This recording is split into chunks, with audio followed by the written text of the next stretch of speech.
I am excited, so excited to share with you today about how to be a great club member. And I have, there's so much that I wanted to put into this. And so hopefully my 2-hour presentation, I can squeeze right down to a 30-minute presentation if we can get through it. So we're going to talk about what it means to be a great club member. And you say, how are you qualified to tell me this, John? So let me tell you about who I am. First of all, I've been in Toastmasters for 5 years. I've been a club sergeant at arms. I've been a secretary, been a president, been our area director, and what else I did? Oh, I worked at the international convention that we had in Nashville, right? And I've been a member in 2 different countries.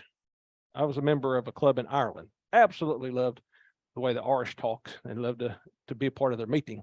So I say that not to brag, but to say I've been around enough. And when I get around, I always observe people. I really observe your mannerisms, people's mannerisms and how they act and how people respect them. So I come at today with that in mind, that I've seen a few different things and I've seen some different peoples. And here's what I've noticed. Okay. I've noticed a few things about people. And what I want to do today is, like this glass is half empty, I want to fill this glass up with stuff for you. Okay. Who's got their book with the D63 manual? If you would take notes in that, I would love it. Number one. Number two, I'm going to reference a few pages in that as we go through here. So I hope that is a useful tool for you. So I want to clarify, first of all, what it means to be a great club member. And you may have in your idea what that looks like. But first of all, I want to say this is not a perfect. There is no, I believe there's only one man walked this earth that was perfect, and none of us are him.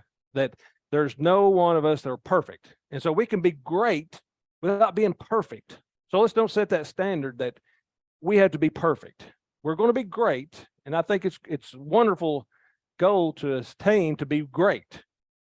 Okay, so I'm not talking about a perfect club member, but a great club member. So what I want you to do today is just spend some time as we go through this, thinking about some things that I'm going to mention. Does that resonate with you? Does that make sense? Does that something that you agree with? And I'm probably going to push some buttons and you're going to disagree with me. And I hope I do.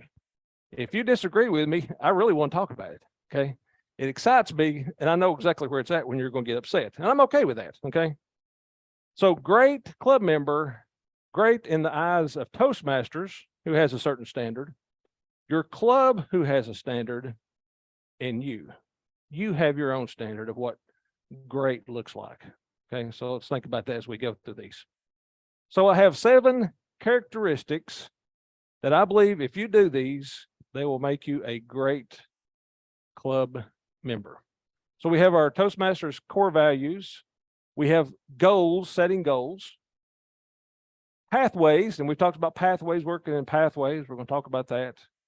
Enthusiastic, being enthusiastic, promoting your club, earning your DTM, and the last one that I'm absolutely excited about is leaving a legacy. Now, I'm going to set a standard for us as well. I've got a scale up there that's cut off for here in the room of 1 to 3. And as we go through these 7 characteristics, as you think about that, where do you think you fit on that scale? And it's okay that we're not all, in all 7 of them, we're all 3s, okay? You may be newer in Toastmasters, you're starting to develop, you're starting to learn, right? And if you've been in it for a while, we'll hope you're at least in a 2 and working on a 3, if not already in a 3, okay? So I'm going to throw this scale up 1 to 3 up every now and then, just for you to get an idea, how am I doing with that? Okay. That's the way I want to think about it. Or maybe, and this cut off again with this slide, maybe you're a plant, right? Anybody raise plants at home? I'm right now, I've got tomatoes. I'm itching to get my tomatoes in the ground, but this 30's coming up this week. I don't know if I'm going to do that. But a plant, I've seen my tomato seeds, I planted them, I waited patiently for a few weeks, or it was a couple of weeks, for that seed to germinate. That would be stage 1 on that scale. Germinating. You just come out of the ground. Number 2, you're a little seedling. Very tender, they need care. but they're growing into what you can't see in the slide, but it's a full-grown plant, right? That's where we want to be. We want to be on the 3 scale of being great, and whatever that great looks like to you. Okay.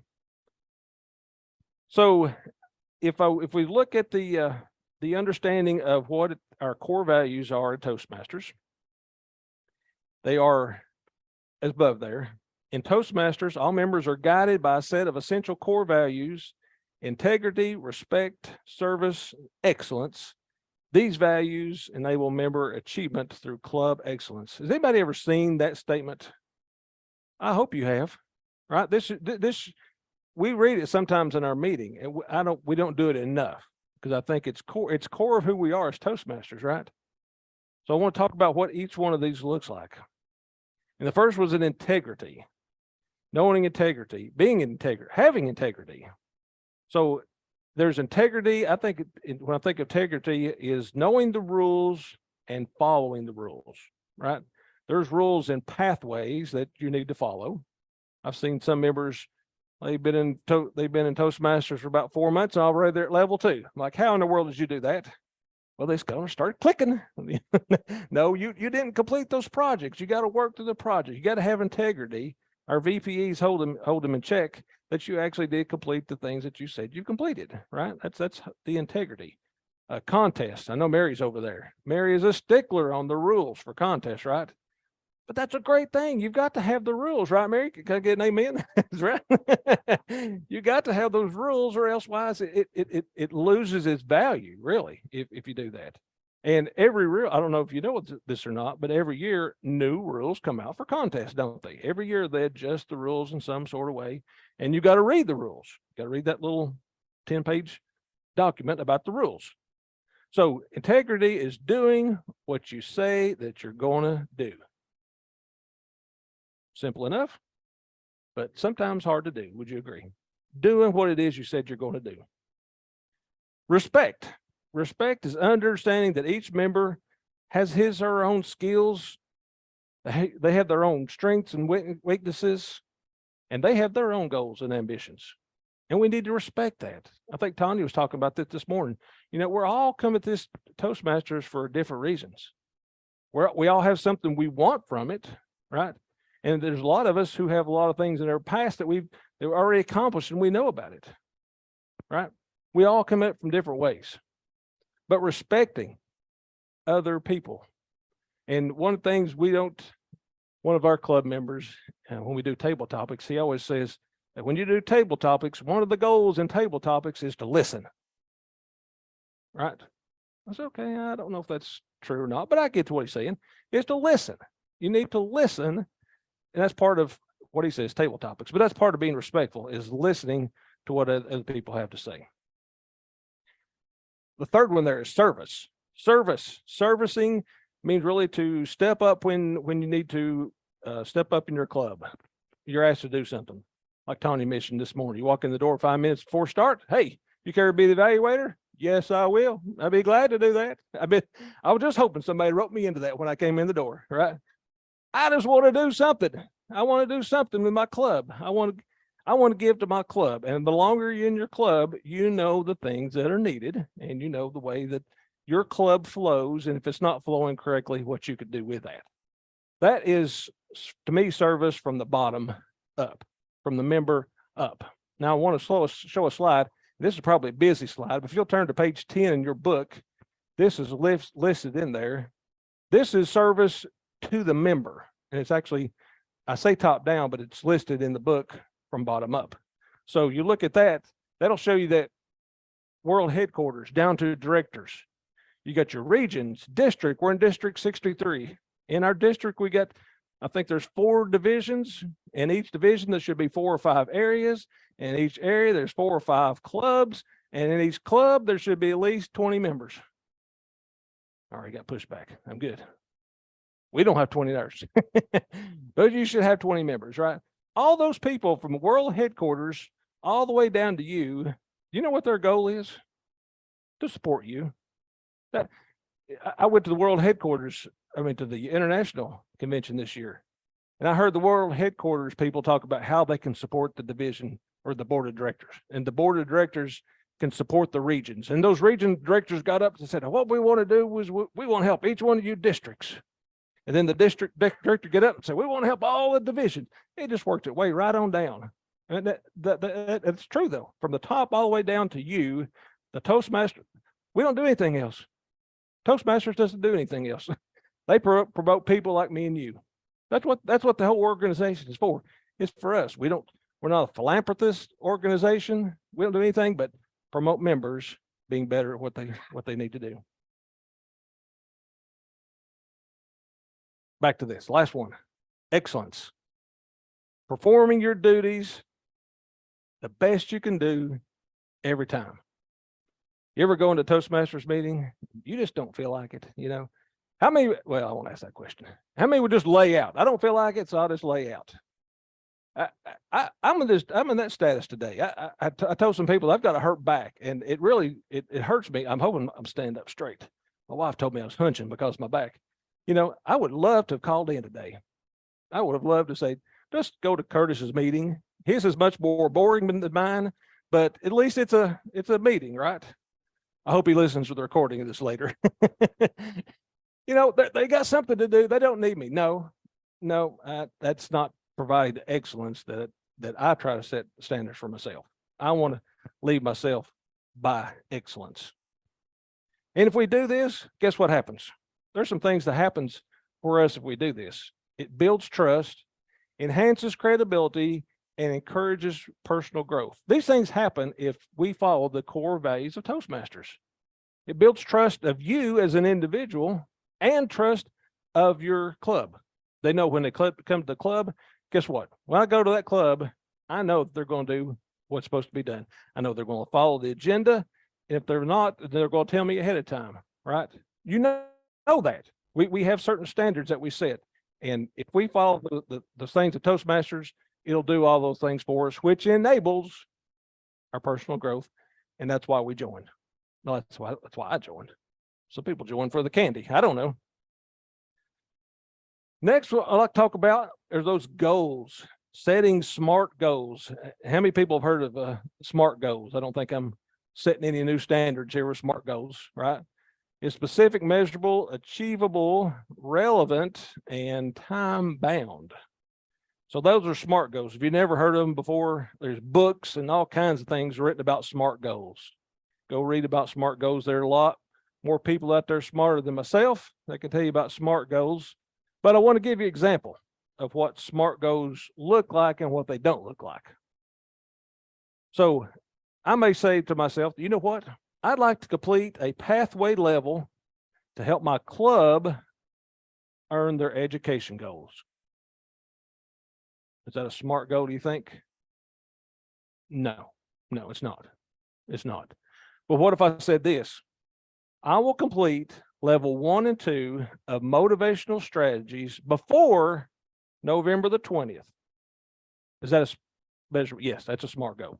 So what I did, I was specific. I'm telling the path that I'm in, and I've actually got 2 paths, so I can work in 2 different pathways. I'm going to work in one particular path, and I've given the date of November 20th. And for my club, we meet every other week. So that means that I've got 14 meetings between now and November 20th. If that puts any kind of tingle in your ear there, that means every 3rd meeting or every month and a half, I need to deliver a speech. Okay, can I do that? Well, I've got this surgery scheduled in August. That's going to take me out for about a month. Okay, that sort of affects my time, right? But I think I still can make it. It's something I may have to struggle a little bit with, but it's something that I think I can make it.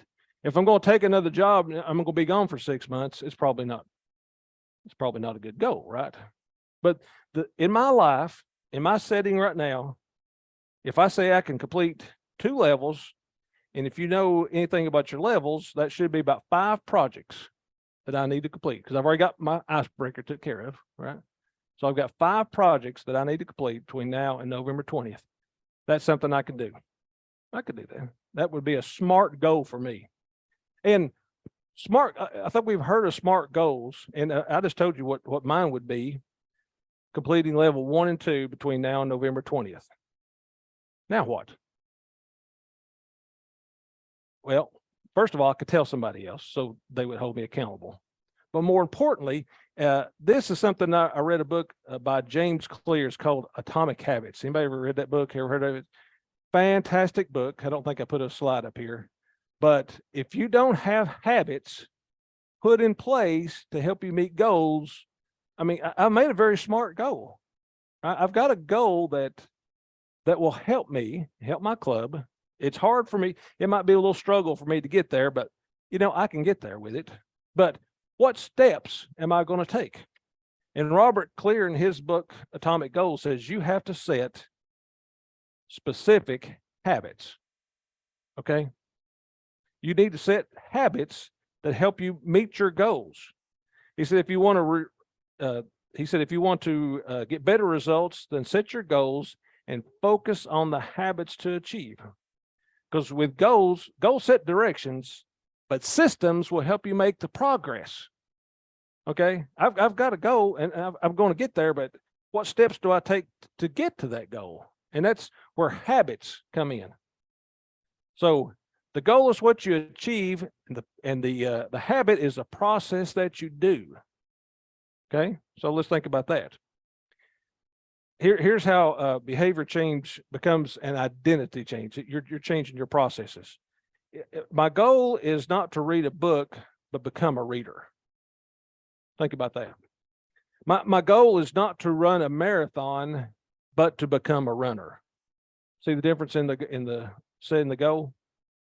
My goal is not to learn the guitar, but to become a musician. And the goal is not to complete a pathway, is to become a more effective communicator. That's what I want to do. I just happen to use the pathway as my process to get me to my goal. Okay. So here's some habits that I suggest that you do if you want to meet your goals, your SMART goals that you have. First one is prepare one speech a month. Okay, everybody good with that one? That's usually where I get my first roadblock right there. Once a month. I think that if we all pay $20 for a path, which is not expensive, right? But we all pay the $20. And if you let that pathway sit there and you never work on it, you're not getting the benefit of it, right? So write and prepare and deliver one speech a month. Okay, let's do that. Sign up for club roles 1 month in advance. It was either Tanya or Daryl this morning was talking about getting on your agenda. Don't get on it the day before. You need to have your VPE getting out 1 month in advance, because I'm going to prepare one speech a month. I need to know when I can give it. I need to get it on the agenda. I need to get the day set so I can deliver my one speech a month. Sign up for the roles 1 month in advance. Then set a specific day and time to learn your pathway. For me, this is usually for me, Sunday afternoons, after I've went to church, been with family, downtime, I've got Sunday afternoon. I could probably have 2 to 3 hours that I could set aside for me to work on pathways, work on Toastmasters, different things that I'm doing in Toastmasters. Some people like doing it early in the morning. They're early risers, and you got that energy and no interruptions yet if you start in the morning. But set you a time and a date that you can work your pathway. And that, of course, that's not just writing a speech, that's going through the pathway, the training, and then preparing your speech. Preparing your speech, working on it. The next habit is to learn from people that you admire. How many people in here have written a book, have a blog, or a podcast? Anybody? There we go. We got 2. Okay. So here's what I'm going to suggest. Those 2 people, I know Tanya, I don't know your name. Shannon, you all get with Tanya and Shannon later. I wrote a book too. Get with those people, figure out what it is that they did, and learn from them, right? Learn from people that are going through this process. Ahmad, how long have you been in Toastmasters? 19 years. He's getting ready to be our district director, if not already elected. Were you elected already? All right, so he's our new district director. How did Ahmad get to this point? What's his steps? What have he learned? I bet he's learned a thing or two, right? Maybe not. He's not like Marty. He's not got it all figured out, right? Marty's already been in that position, right? I know there's other people in here who've learn from those people. If you want to learn about contest, we done learned it. Mary Mixon is a lady. I told Curtis earlier, if I've got a question about contest, I'm not going to call him Maud. He may know the answer. I'm going to call Mary. Mary's an ace in the hole. She knows, right? And if she doesn't know, she's going to find somebody who does. I'm going to get the answer if I go to Mary. If I go to Maud, I may get, who knows? Maud knows I love him. Fifth thing here, review personal goals quarterly. You know, we set these goals, and I don't know about you, you know, I'm not one to make New Year's resolutions. I'll make goals. I've got goals that I set for myself, and I need to either 6 months or quarterly is probably better. Look at those goals and be sure you're still on track. Okay. Because we set a goal. Here I am. If I set my goal here of completing 2 levels by November the 20th, well, probably about August, guess what? I didn't forgot about that goal. I told my somebody in my club that I'm going to do it. They're not reminding me. They forgot. I've got to sit down and remind myself of the goals. Be sure I'm on task. And am I completing the habits that I need to do so I can meet my goals? Okay. Review them. Don't just set them and walk away from it. I think that's why people have a bad experience with New Year's resolutions. Yeah, well, I'll make a New Year's resolution to write that thing down, put it in a cookie jar or something, and you know, January 18th, you didn't forget what that was. You know, that didn't work out. Let's do something better. The last one is to practice your speech with a timer. I don't know if y'all know it. Nobody's in this room going to tell me when my time is up. So I have got a timer on my phone. When I give a speech, I always keep the timer with me because I don't always trust the person, because I've seen people get engrossed in speeches. Oh, hey, I forgot. So I've got my own time. This is a free app, and you can, I've set it to 35, 40, and 45 minutes. So we're not going to run over, but I won't stop early so we can talk about some of the things that I've talked about. Practice with your own timer, whatever that looks like. Keep that timer with you. I heard somebody earlier mention that they needed a laptop so they can time. Have something that you use to time yourself and time yourself. You know how it is. The first time you give it, you practice your speech. Man, I've got so much I want to say. I just spit it out there, and for 5 to 7 minute speech, 9 minutes. I finally got it all in there. Okay, now like Daryl said, we've got to start whittling that thing down. Okay, that's a first draft, and I've got several drafts till I get it whittled down to exactly the place I want it. So I give me a good 5 to 7 minute speech. Okay, practice, and with a mirror. Who practices with a mirror? Anybody practice with a mirror? Yeah. You see yourself. When I was in speech class at college, we used to have an old guy we call hit and stick. He would start his speech and he would just sort of migrate over to the wall, just like I'm doing right now. And he'd get so far in that speech and he'd hit that wall and he'd just stick on it the whole time. Like, what are you doing? That was his comfort zone. You know, he was comfortable touching something. I think, you know, we all have little things that we do that are sort of strange or different, right? I know that I do, but I'm okay with them. Okay. We have them. You see them when you're in the mirror. I'll ask my wife sometimes to, evaluate me as I give my speech. Oh, that's such a good job. You did wonderful. I'm like, no, tell me. I know I stunk at something. Tell me what I need to do better. Oh, it's all good to me. Like, that's why I have a mirror. Okay. You don't need a wife at Toastmasters. You need to get a mirror.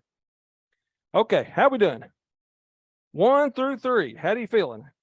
1 is needs improvement. 2, I'm okay. And 3, man, I think I'm pretty good at these. I'm good at setting goals. I think I've got my habits. I've got some good habits that help me achieve my goals. How you feeling about it? Okay. Now this one is really where I get the kickback from. I'll go ahead and tell you, I'm ready for it. Complete 1 path a year. Does anybody know how many speeches would be required to complete 1 path? Anybody? 14 to 15, depending on the path that you're in. It could be as many as 15, especially with the new one, right? 14 to 15. Let's say 14. We'll go with the mod since I picked on him. I'll let him have control here for a minute. So 14 paths. Did I just went out? Is it still working? Okay. 14 paths that you have to complete one pathway. All right. So 14 over here. Anybody want to guess how many months are in a year? 12. 14. They don't jive, do they? How am I going to complete more than one a month? John, you said complete one a month. Now you tell me to do more than that. We come to events like this. We come to other clubs. We participate in contests. There's ample opportunities if you're really plugged into Toastmasters to give a speech somewhere outside your club, right? So that's an opportunity. And does anybody know who Lance Miller is? Lance Miller is World Championship of Speaking, I think in 2009, five. Okay. I love Lance Miller because he cuts no bones. He says every Toastmaster should complete one path a year. If you're not, he said you're slacking. Okay. I get things happen, but it should be a goal. We should be, I mean, that's where you learn. I mean, Tanya's talked about it. Daryl's talked about it. We hear all the time. That's why we have pathways. That's your learning process in Toastmasters. You go learn the material, come practice it, see how you did with it, right? That's what pathways is about. I think I stunk at that. You could do it again. You paid your $20. You could do those as many times as you, every project in there. I was talking to Sule this last week, and she was talking about that. I said, you know, you can go through these electives. You could do every one of them. You know, you're required one in level 3, but you can do, I think there's what, 12, 15 in there. You can do them all. You paid $20. Get your money's worth out of it, right? Okay. What did I do? Nope. I did say that in my mind, I say if you want to, if one whole path is aggressive, maybe complete 3 levels. Because you know what you get when you get 3 levels? I'm going to go back to this. You know what you get when you complete 3 levels? You get one of these triple crowns. Look at that. I got 2 of them. You know why? Because for 2 years, I busted my tail getting my DTM, and I got 2 triple crowns. That shows that you're working pathways. Would you see when they give out these pins? I think they give them out here. Maud, y'all giving out pins, triple crown pins? Later today. All those people that get their triple crowns, you know they're working pathways. You know they're putting their nose to the grind. So I love to see people earn their triple crowns because I know they're working their pathways. Okay. Enthusiastic.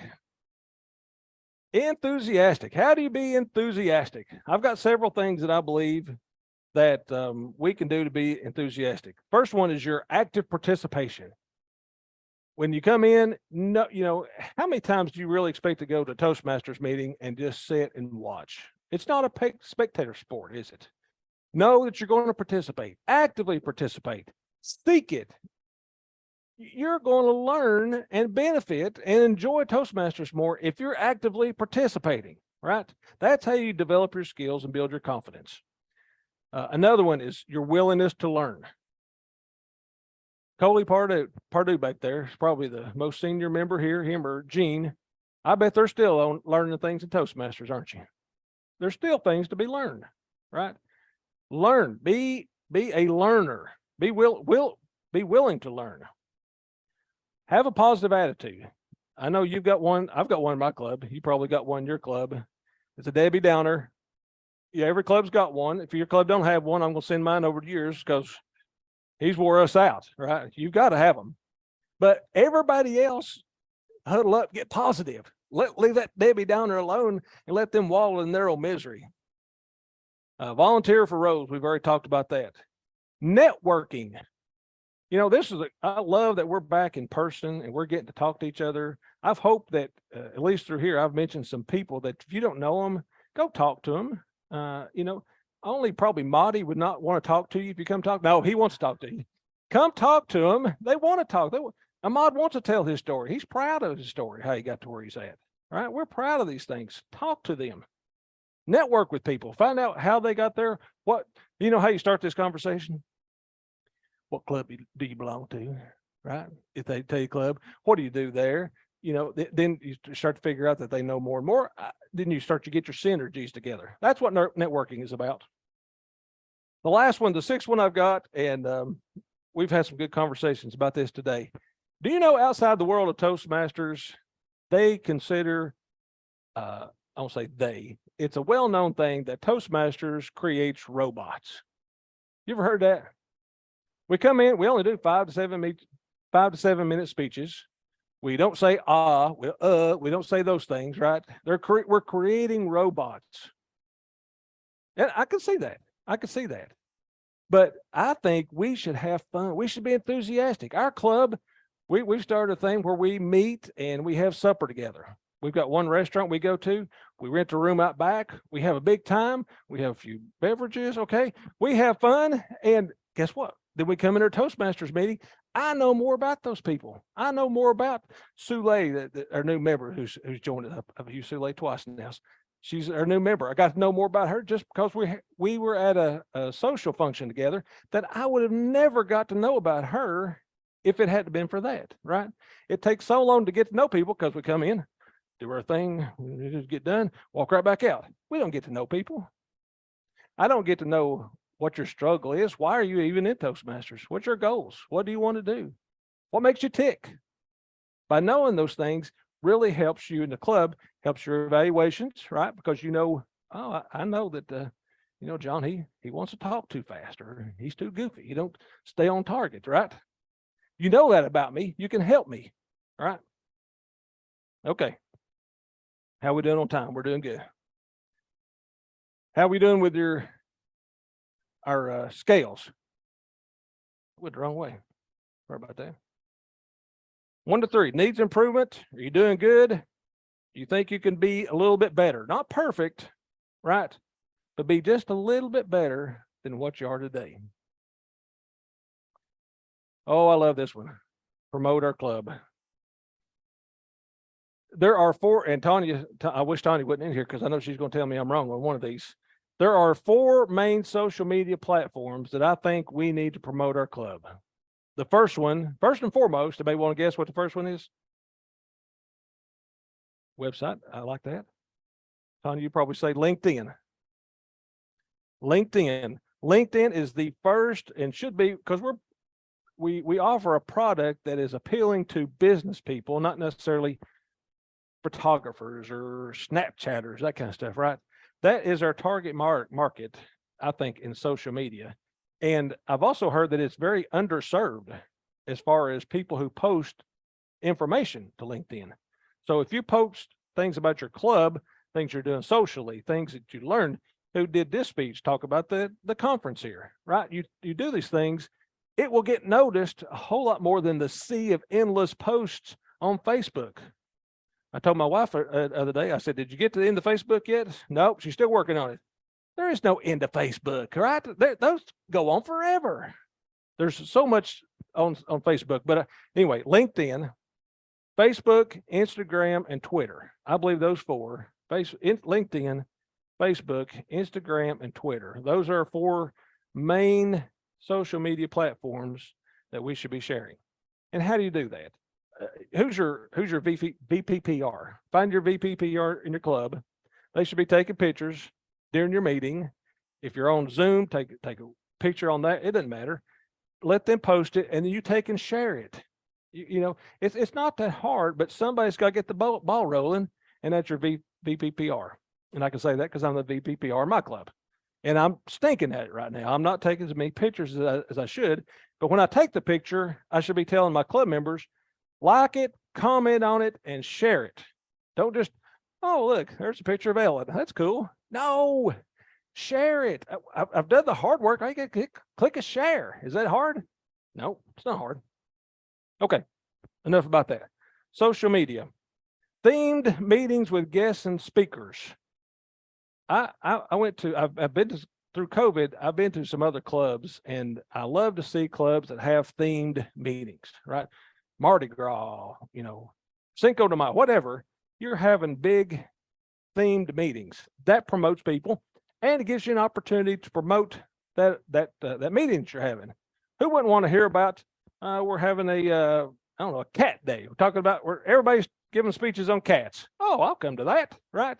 It's a themed meeting versus having another Toastmasters meeting today. Would you like to come learn? probably not as engaging to people who are not Toastmasters. We appreciate it, but people who are Toastmasters don't. Events and parties outside of our club. I told you about the one we're doing. We're just meeting once a month, just to have supper, just to hang out. No agenda whatsoever. Speechcraft and youth leadership. We got another talk on that later, but those two opportunities right there are great for promoting Toastmasters to younger generations. And then last one is guest speak outside your club. Go speak outside your club. Go to the road. You know, we're partnered with Rotary, and they would love for you to come speak. You and I've done this with I've actually spoken this the Knoxville Rotary Club. They meet in this building. They meet in this room where we ate our meal at. They meet there once a month. I've come and spoke. They put me on the agenda. Don't think they're not like Toastmasters. Oh, we'll get you on the agenda this week. No, they're about 3 months out. Okay. So just know if you will go speak to Rotary, schedule it in about 3 months. They would love to have you come speak. Go speak places outside your club. All right. Earn your DTM. When I came into Toastmasters, I was invited by a friend to come Toastmasters. And when I walked into Toastmasters, there was a little short man in there, and he was just a fire plug. And his name was Jim Johnson. Some of you guys know Jim Johnson. And Jim Johnson was on his path to earn his DTM. And by the way, this is on page 6 of your book. If you've never seen this, what does it take to earn your DTM? It's being a club officer for a year, being a district officer for a year, being a club mentor or a club coach, doing that speechcraft or youth leadership program, and completing 2 pathways. That's what it takes to earn your DTM. If people have asked me, what's your greatest experience? And it was actually doing the youth leadership program. Me and Will Davenport, we provided a youth leadership program to the Emerald Youth Foundation here in Knoxville. Man, what a blessing it was to go over and share Toastmasters themed meetings. You know, we talk about public speaking to those kids who are in need. Man, it was such a wonderful experience. I'd love to go do it again with Will, because Will was a bundle of fun. But earn your DTM. Earn your DTM. Does anybody know what the percentage is of people who earn their DTM in Toastmasters? 1%. 1%. And it's not that hard. Now, granted, you're on a minimum of a 3-year program to get your DTM. But I guarantee you, the path to get to that, it is so rewarding. And the pathways are just gravy on top of it. It's the other things you do besides the pathways that's really where you get your meat. And to me, I absolutely enjoyed earning my DTM. And you know what else? You can't earn your DTM by yourself. What page is that on? Page 6? Is that it? Yeah. Yeah. Why? I'll tell you my why. When I go to a job and or any event, I want to go and I want to look around and I want to see who's the best. When I took my job, I'm a sales engineer at a telephone company, and there were about 10 other sales engineers. And I said, who's the best? I want to be better than them. Not for the notoriety, not for the prestige. There you go. But because I want to be the best at what I do. And if you're DTM, you've been the best that Toastmasters has to offer. That's why I do. That's why I did it. It was for me, knowing that that's the pinnacle. And can you get to the pinnacle? Some people say it's too hard. It is hard. It should be hard, dadgummit, right? But that's why I did it. Does that help? Nope. Yeah. Yeah.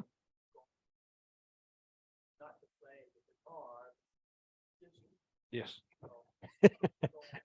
The goal is to earn the DTM, and you know, I've got it on my signature. I've got some pins that it's the process. You know, I am a DTM, but the process that I took to earn it, you just can't get it being a club member. I mean, it's being the district officer. It's going and helping another club. I helped mentor a club in Chicago. Gene actually started the club back there, and I took over as the mentor of the club. Right? The G3. No, it wasn't you, Gene. That was it was Jimmy. Sorry, it was Jimmy. Yeah. there's so many experiences that you get by going throug't through the process of earning your DTM, and you don't have to pay any more to get it. Once you pay your dues, you can do that. It's really a wonderful experience. It really is. Stephen back there, I know Steven's got his DTM. 2 of them. I only earned 1. All right. Last one I have is to leave a legacy. Leave a legacy. There's people, and first of all, let me say, you don't have to die to leave a legacy. Because there's people like Daryl Pace. Y'all have heard Daryl.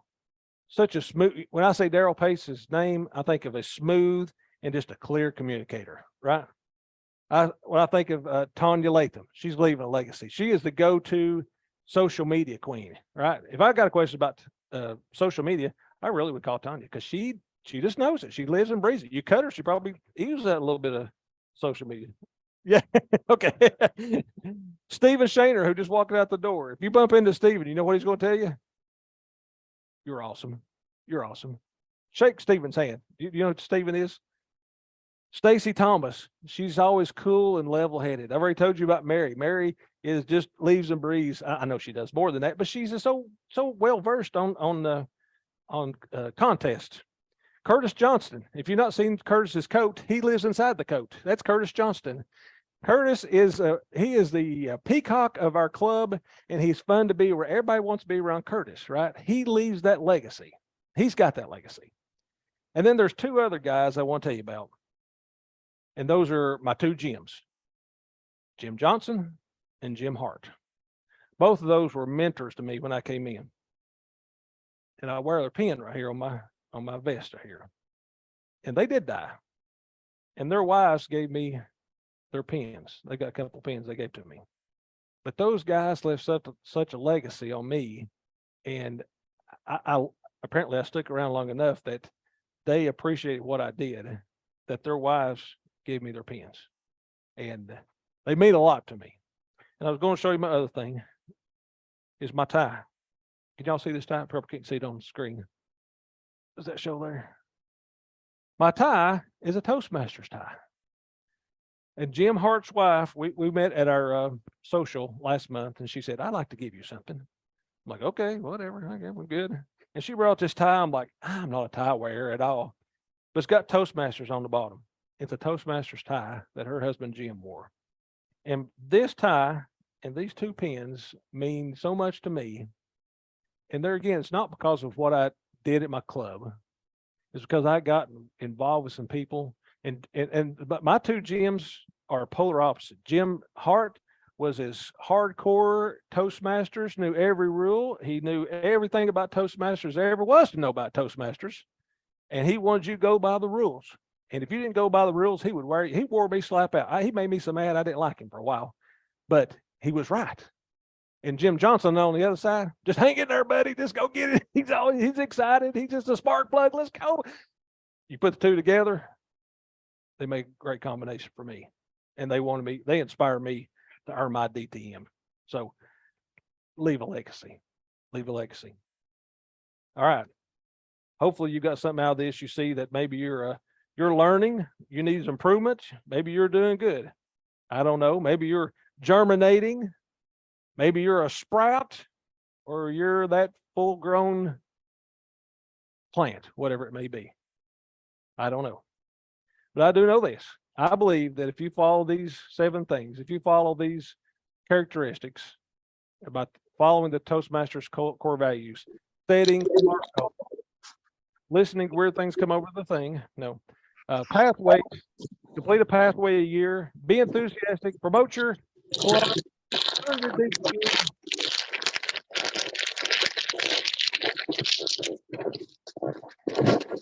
legacy.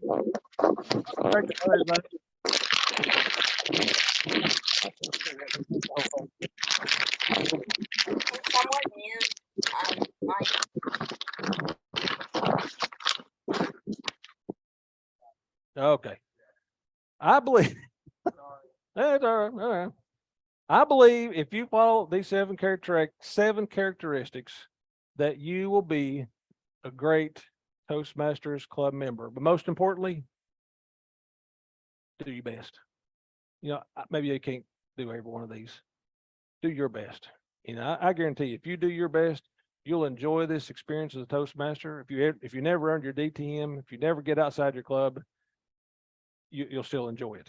If you do your best, I guarantee it, Toastmasters will pay you back and you'll enjoy it. That's all I had. I want to see if there are any questions. If you want to contact me, I don't have those smart little QR codes that everybody's got. I don't know how to do that. If you'll email me, it's john.grigsby@gmail.com, or there's my website. I'd love to share this with you or anything else.